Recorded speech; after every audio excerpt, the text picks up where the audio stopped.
वो इसमें पूरी स्टडी करेगा और अपनी रिपोर्ट पेश करेगी। और लेकिन इसके बारे में मुझे ये कहना है कि जो लोग आज आरोप कर रहे हैं, वो जब मुख्यमंत्री थे तब डॉक्टर माशेलकर जी का जो अहवाल था त्रिभाषा सूत्र का, उसमें मराठी, इंग्लिश और हिंदी अनिवार्य की गई थी। और वो मुख्यमंत्री जब थे तब उन्होंने उसको स्वीकृत किया था, उसको मंजूर भी किया था। और दुर्भाग्यपूर्ण बात यह है कि सरकार में रहते हुए एक भूमिका निभाते हैं, सरकार के बाहर जब रहते तब दूसरी भूमिका निभाते हैं। और ये दुर्भाग्यपूर्ण बात है। लेकिन ये दोगली राजनीति हमारी सरकार, महायुति सरकार ने कभी की नहीं, कभी करेगी नहीं। हमारे शिक्षा मंत्री दादा भुसे जी ने कई लोगों से बातचीत की, ताकि कई जिन्होंने इस निर्णय पे आक्षेप लिए थे, कई लोगों ने कुछ सुझाव दिए थे, उनसे भी बातचीत की थी। और हमारे शिवसेना की भूमिका पहले से रही है, मराठी मानुस की भूमिका, मराठी के लिए हमारे हिंदू हृदय सम्राट बाला साहब ठाकरे जी ने मराठी अस्मिता के लिए शिवसेना की शुरुआत की। और इसलिए मराठी हमने जो है कंपलसरी की थी, मराठी अनिवार्य की थी, लेकिन हिंदी अनिवार्य नहीं थी। इसके बावजूद जो राजनीति सिर्फ और सिर्फ चुनाव को सामने रखकर जिन्होंने की, उनको आज उनका जो असली चेहरा है वो लोगों के सामने आ गया है। ताकि वो जब मुख्यमंत्री थे तभी डॉक्टर माशेलकर जी की कमेटी का जो रिपोर्ट था उन्होंने स्वीकृत कर दिया, उसको मान्यता दी। और वही जब मुख्यमंत्री नहीं है, विरोधी पक्ष में है, तब हमारी सरकार को बदनाम करते और ये मराठी भाषा पर अन्याय हुआ, हिंदी भाषा को बढ़ावा देने का काम किया। बिल्कुल नहीं। हमारे सरकार ने, महायुति सरकार ने, शिक्षा विभाग ने मराठी को अनिवार्य किया है। इस मराठी भाषा को अभिजात भाषा का दर्जा दिया है। इसमें जो अंग्रेजी माध्यम के स्कूल है, अन्य माध्यम के स्कूल में भी मराठी अनिवार्य कर दिया। ये काम हमारे महायुति सरकार ने किया है। और मराठी की बात करने वाले जो लोग हैं, मराठी मानुस मुंबई से बाहर क्यों गया, इसका जिम्मेदार कौन है, ये भी जनता जानती है। और वही मराठी मानुस जो बाहर गया हुआ है, जो बाहर उसको जाने पर मजबूर किया, उनको फिर से मुंबई में लाने का काम हमारी सरकार कर रही है, SRA के माध्यम से, रीडेवलपमेंट के माध्यम से। और इसीलिए मैं इतना ही कहूँगा कि आज हमारी सरकार ने ये जो विवाद था उसको ख़त्म करने के लिए आज इसको निर्णय को स्थगित किया है, रद्द किया है। ये जो कमेटी है, ये एक्सपर्ट कमेटी जो है डॉक्टर नरेंद्र यादव जी के अध्यक्षता में होगी। ये विद्यार्थियों का हित देखकर, विद्यार्थियों का हित जानकर, उनको आगे उनके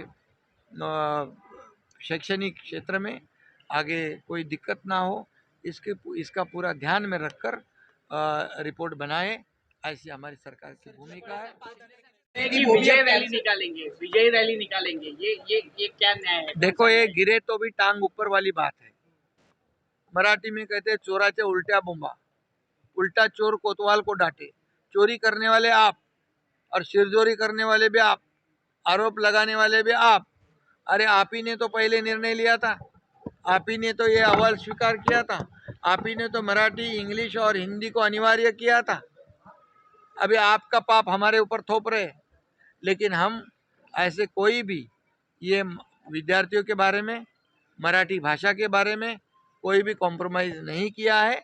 और किसी भी तरह, इसीलिए ये विवाद को ख़त्म करने के लिए हमारे सभी मंत्रियों ने मुख्यमंत्री जी से कहा, मैंने खुद मुख्यमंत्री जी से कहा कि हमें अभी इसको स्थगित करना चाहिए जन भावना को देखते हुए, और ये एक एक्सपर्ट कमेटी का गठन करके जो विद्यार्थियों के हित में है वही निर्णय हमें लेना है, उसमें हमको कोई राजनीति नहीं लानी है। अभी मोर्चा निकालेंगे, जल्लोश करेंगे, अरे भैया आप ही का निर्णय, आप ही का जीआर आप ही जला रहे हो। ये तो पहली बार हुआ है महाराष्ट्र में। आप ही ने उसकी पूरे आंकड़ा तारीख के अनुसार देख लीजिए, कभी अहवाल आ गया, कभी रिपोर्ट आ गया, कभी स्वीकृत हुआ, कभी कैबिनेट में उसको मान्यता दी। ये पूरा तो सब साफ है। मुख्यमंत्री जी ने हमारे अभी उनकी साइन भी दिखा दी, पूर्व मुख्यमंत्री जी की, जिन्होंने रिपोर्ट स्वीकृत की थी। तो ये गिरे तो भी टांग ऊपर वाली बात है, लेकिन हमारी सरकार ईगो रखकर काम करती नहीं। हमारे पास कोई अहंकार वाली भूमिका नहीं है। हम जनता का ध्यान रखकर जनता के हित में निर्णय लेने वाले हैं, और जो निर्णय होगा ये विद्यार्थियों के हित में और जनता की भावनाओं को कदर करते हुए हो। शिंदे साहेब, पण आपकी सरकार पर 2 आरोप लागले. पुन्हा पत्रकार परिषदा देखील घेतल्या जातात. आणि या विजय रॅलीकडे कसं बघता? त्यांच्यामध्ये तर चढाओढ म्हणजे खोटं बोला पण रेटून बोला, प्रसिद्धीसाठी या ठिकाणी हे सगळं चाललेलं आहे। निवडणुकांच्या डोळ्यासमोर ठेवून हे चाललेलं आहे। आणि या ठिकाणी मी एवढंच सांगेन की राज ठाकरे साहेब म्हणाले होते एकदा, विश्वासघातकी माणूस मी पहिल्यांदा पाहिला, आणि आता त्यांनी खोटारडा माणूसही पहिल्यांदा पाहिला। कारण त्यांनीच घेतलेल्या निर्णयाची जीआरची होळी त्यांनीच केली, हे या महाराष्ट्रात पहिल्यांदा घडलं। आणि म्हणून मला वाटतं महाराष्ट्रातला मराठी माणूस सुज्ञ आहे आणि तो योग्य तो निर्णय घेईल। पण आमचं सरकार विद्यार्थ्यांच्या हिताला बाधा येणारं कुठलंही काम, कुठलीही भूमिका घेणार नाही। विद्यार्थ्यांच्या हिताचाच निर्णय आम्ही घेऊ। विजय रॅली बद्दल कसं बघायचं? ह्या 5 जुलैला जी विजय रॅली काढणार आहे याला काय म्हणायचं? विजय रॅली कसली विजय रॅली? काय तुम्हीच घेतलेला निर्णय, तुम्हीच घेतला निर्णय, आणि मुख्यमंत्री असताना तुम्ही निर्णय घेतला, विरोधी पक्षात असताना दुटप्पी भूमिका घेता, हे कसलं विजय रॅली आहे? हे तर प्रसिद्धीसाठी आणि निवडणुका डोळ्यासमोर ठेवून केलेला स्टंट आहे असं मी म्हणेन। तुमच्यावर आरोप करण्यात आलेले आहेत अमराठी त्यांनाही अंधारात ठेवलं।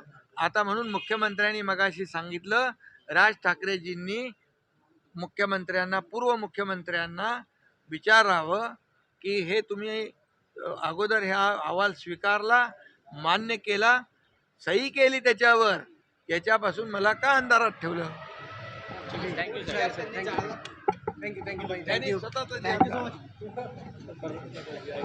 दुसरी गोष्ट म्हणजे उद्धव ठाकरे असं म्हणतात की विजयी रॅली काढणार। शिवसेना आणि मराठी माणूस हे एक समीकरण आहे। हिंदुहृदय सम्राट बाळासाहेबांनी शिवसेनेचा जन्म मराठी माणसाला न्याय मिळवून देण्यासाठी केला, आणि त्याची व्यापकता वाढली, आणि मग गर्व से कौम हिंदू आहे, हिंदुत्वाची व्यापक भूमिका घेतली। परंतु या महाराष्ट्रामध्ये मराठी माणसावर कुठलाही अन्याय होणार नाही याची काळजी आम्ही घेतोय।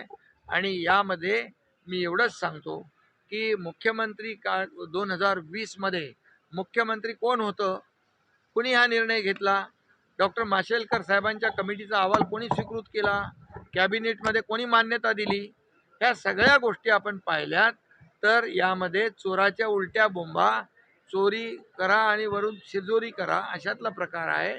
म्हणून त्यांचं बिंग आता फुटलंय, ते एक्सपोज झालेत, आणि म्हणून या भीतीने या ठिकाणी हे उलटं आंदोलन त्यांनी सुरू केलं होतं। परंतु आम्ही कुठल्याही प्रकारे विद्यार्थ्यांचं नुकसान होणार नाही ही भूमिका सरकारची आहे। आणि म्हणून मराठी आम्ही सक्तीची केली, सगळ्या शाळांमध्ये मराठी, इंग्रजी माध्यम असेल, सगळी माध्यमं असतील, त्या सगळ्या माध्यमामध्ये मराठी सक्तीची केली, हिंदी सक्तीची नाही। ज्यावेळेस अनिवार्य शब्द होता त्यावेळेस तात्काळ जेव्हा चर्चा सुरू झाली, तात्काळ हा अनिवार्य शब्द सरकारने काढून टाकला आणि तो ऑप्शनल ठेवला। आणि आता ज्या जनभावना आणि जे काही निवडणुका डोळ्यासमोर ठेवून राजकारण केलं जातंय हे आम्हाला करायचं नाही। विद्यार्थ्यांच्या भवितव्याशी आम्हाला खेळायचं नाही, आणि म्हणून विद्यार्थ्यांच्या हिताचाच निर्णय होणार। आणि त्यासाठी जी डॉक्टर धनंजय जाधव, डॉक्टर नरेंद्र जाधव यांची कमिटी गठीत केलेली आहे. त्याच्यामध्ये आणखी इतर तज्ज्ञ येतील आणि ती कमिटी विद्यार्थ्यांच्या हिताचा निर्णय घेईल. तशा प्रकारचा अहवाल या ठिकाणी आल्यानंतर सरकार त्याच्यावर विचार करेल. त्यांच्या कमिटीतले सदस्य बघितले तुम्ही, त्यांची नावं बघा. आणि त्यांनी तो अहवाल बनवला, तो अहवाल स्वीकारला. आता यामध्ये मी एकच सांगेन की याच्यात राजकारण न करता विद्यार्थ्यांच्या आयुष्याशी खेळण्याचा अधिकार कुणालाही नाही. हे विद्यार्थी आपल्या देशाचं उद्याचं भवितव्य आहे.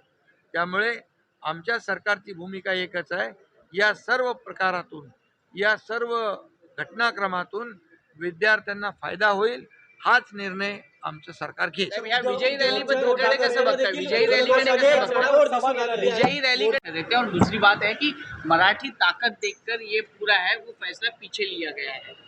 देखिए, हमारी सरकार वोटों की राजनीति नहीं करती है। ये चुनाव सामने रखे हुए, चुनाव नज़र के सामने रखते हुए उन्होंने ये बात को छेड़ा है। अरे लेकिन आप कोई विषय अगर इसका आंदोलन करते हो तो उस निर्णय को पहले देखो, ये निर्णय किसके समय में हुआ था, ये निर्णय कब हुआ था, ये निर्णय को जिम्मेदार कौन है, ये तो पहले सोचो। आप ही ने निर्णय लिया है, आप ही ने उसका अमल किया है, आप ही ने स्वीकृत किया है, और इसीलिए उनको मराठी मानुस के बारे में बोलने का कोई अधिकार नहीं है। उन्होंने आज मुंबई से मराठी मानुस हद पार हो गया, जो उधर बदलापुर गया, इधर वसई विरार नाला सोपारा गया, ये इसका जिम्मेदार कौन है? ये पाप तो उनका ही है। और इसलिए ये मुंबई को फिर वापस हमें मुंबई में लाने का काम हमारी महायुति सरकार कर रही है। जो प्रकल्प रुके पड़े हैं उसको आगे बढ़ाना, क्लस्टर को आगे बढ़ाना, ये काम हम कर रहे। लोगों को घर देना, ये काम हम कर रहे। आदरणीय प्रधानमंत्री जी की प्रधानमंत्री आवास योजना है, हमारी गृह निर्माण हाउसिंग पॉलिसी जो है, हमने नई हाउसिंग पॉलिसी बनाई है।